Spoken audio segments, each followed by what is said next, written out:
All right, so back to the screen. We've learned so far that on the right hand side we have a string here, Adam Smith. We learned how to assign the string into a variable called name. We learned how we can print that to the screen. We've learned how we can do operation on string. You can take a string and add another string. You get a new string. You can take a string and multiply. You get a new string, right, with a number. In this case, it's just to show that, hey, I can add a string and a space after it and a multiply. Then I can print something that looks like this. This is how, it's just a little fun trick. You can do anything with it. You can add a comma and then you print, it will just, look like comma like that. Okay? You learn how to use this pound curly brace and then close curly brace. This is almost the same as number 3. 3 and 4, they're almost the same, except this is quite powerful. You have the whole string quotation outside and then the name thing inside. Okay? If you do this, what happens? NAM. Ruby will just complain undefined local variable num, right? It's not named. So Ruby expects you to define that variable first. Make sense? So we go on and learn that, okay, I have a number in here. Obviously, if you take string plus number, Ruby will complain. It will just say, hey, I cannot convert a number into a string so you can add them. No, right? So obviously, if you add like this, then it works because this is a string. So if I do puts over here, just to show you, Adam Smith 32, right? That's because this is a string here. So you see, even though I have H as a number, inside the pound curly brace here, H is converted into a string as well. So that's why you can write something like, hi, my name is Adam Smith and I'm 30 years old. Okay? So I gave you a few exercises. That's in the learning portal, a lab tab, and if you click on it, right, it takes you to the things here. You work one milestone at a time. And then when you work on a milestone, feel free to copy it out like this and go into your REPL. Now, try to save them, okay? So let's say, exercise 1, for example. I save them. And then if you click a new REPL, right, make sure you save them. It's safe if you have a new account. If you click a new REPL, let's see, and then you can start a new exercise. So for example, I want to do milestone 2, okay? So I copy and paste, I can select everything here, and I type command / look at the screen. It will just convert everything into a comment. So it's a nice shortcut to help you insert a pound sign before every single line, okay? Command / in your Windows machine is control / I believe, okay? So then I have all of this commented out, then I can start doing my exercise. All right, if I may, I want to introduce you to array next. So far you have learned number, you have learned string, you have learned puts, and you have learned get. Well, don't worry, you will get to use get more.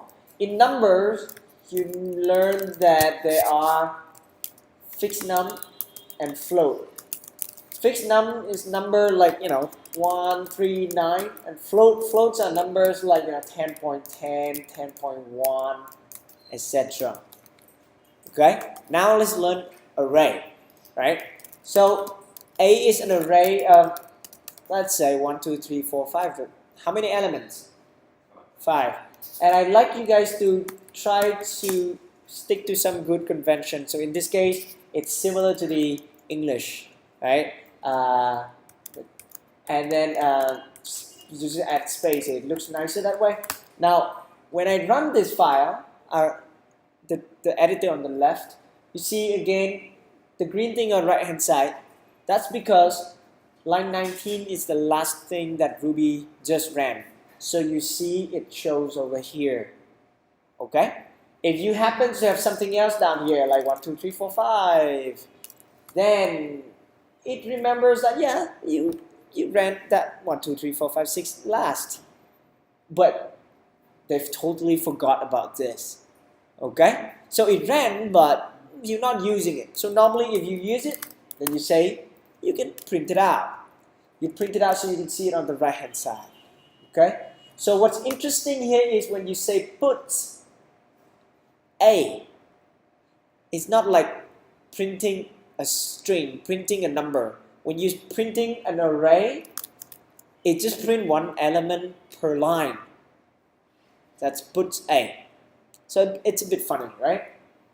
Okay. Well, some cases if you do PA, so P is like put, but look, this is puts A, this is PA.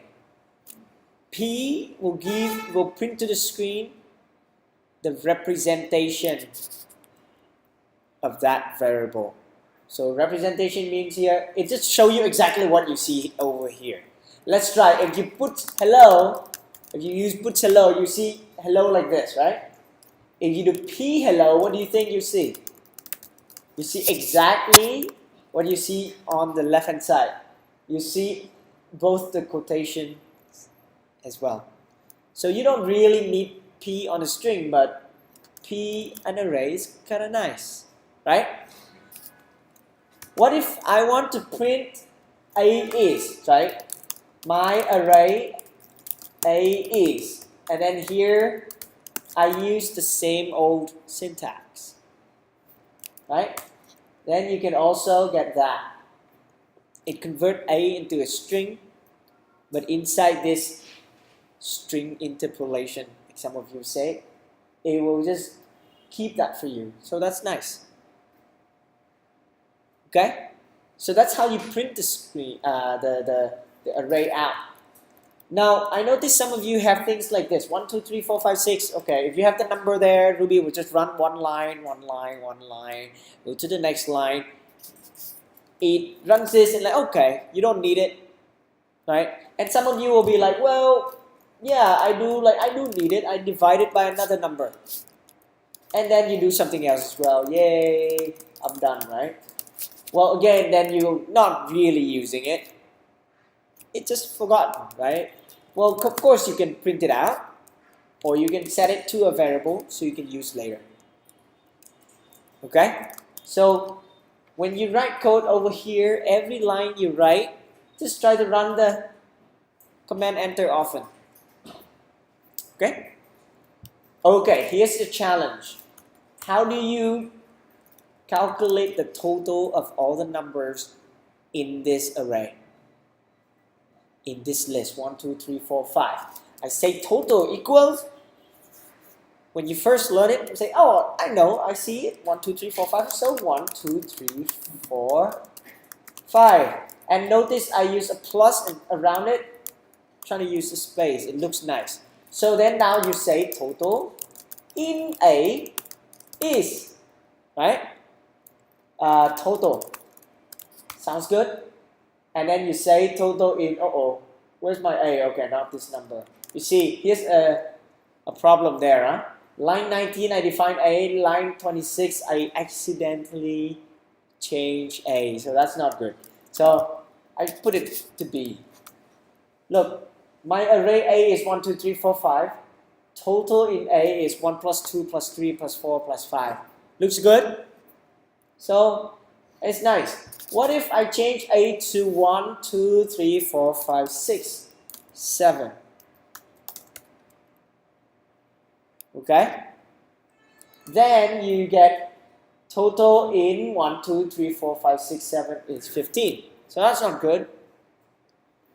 So then you're like, okay, no problem. I'll just go back here and then change it to this. Okay, but that's not nice. You know the program can be smarter than this. Right? How would you do it? Oh, maybe I do this. Oh yeah, okay, if you change this to maybe 11, 22, 33, 44, now it's getting hard. You cannot keep track of the amount anymore, right? At least I know there are 7 numbers. So instead of doing total this way, notice how I commented out. I can say, hey, I take the first element, I add the second element, third element. Oh my god, I can keep typing. But that's exactly how you use an array. This is called getting an index in an array. And the index starts with 0. Okay, 0 is the first one. So if I run now, total in 1122, blah, blah, blah, is 308. This is correct. That's pretty cool. So you can go to the right hand side. This is a little faster. And you say A is 1, 2, 3. Okay? So I advise you again, try to make it nice, but sometimes you can play it quick. What is A0? That's great. What is A2? Are you sure? 3? Great. What is A3? Oh, it's outside the array. Okay? So anything outside that is just nil. Nil means it's not valid. So nil is just it's not there. What is A minus 1?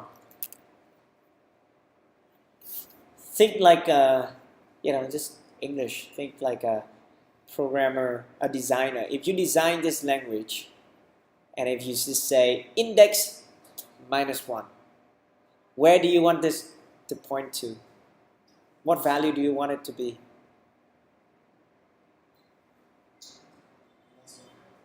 I give you an example first. Another one. Let's say here's a string. I say the 3 best singers this year. Okay?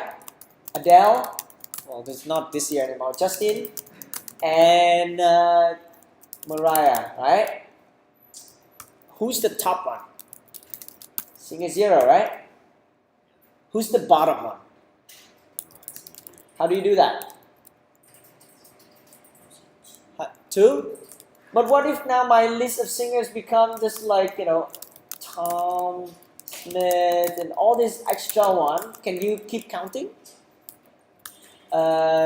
Maybe Sam Smith. How do you get Sam Smith now?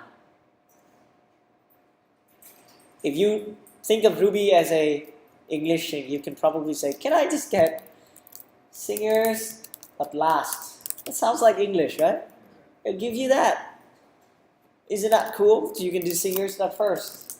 That sounds like what I can remember.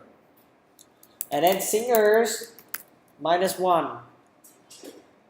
Do you think you'll go to the first one? I think I go to the one before the last. The one before the last. Minus 1. Uh-huh. Maybe go to the first If the minus 1, if you add 1, it becomes 0, which is the one at the beginning. So if we all standing in one line, here's an array of students.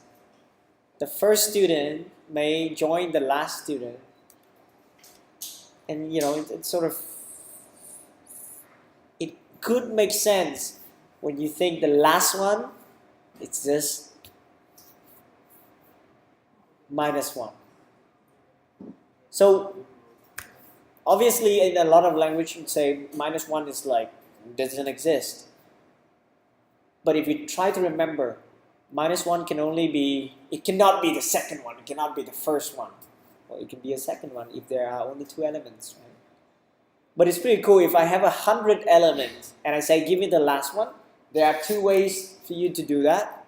Dot last or minus 1. How do you get the second to last elements? Singers minus 2. Okay? So that's array for you. This is indexing. Okay? Question? So if you add a positive number above the array tab, it is outer. Correct. If you add negative, it's okay. It's okay. But the number must not above the number tab. Correct. So if A here, there are only 3 numbers. If you put 1, 2, 3, 4, let's say 800, right? If I give you 1 or 2 or 3, you will be like, no, I don't believe you. It doesn't make sense. So, nil makes more sense.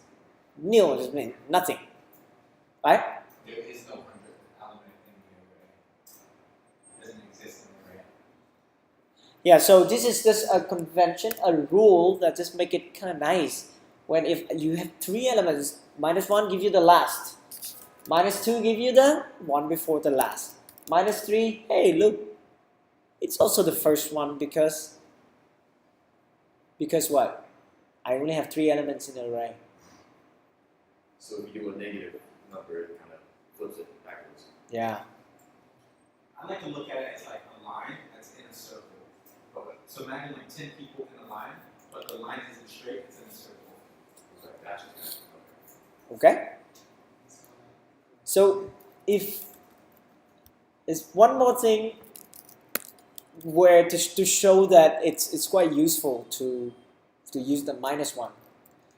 Are you ready for this? It's called a range. What's a range? A range is from like something to something, right?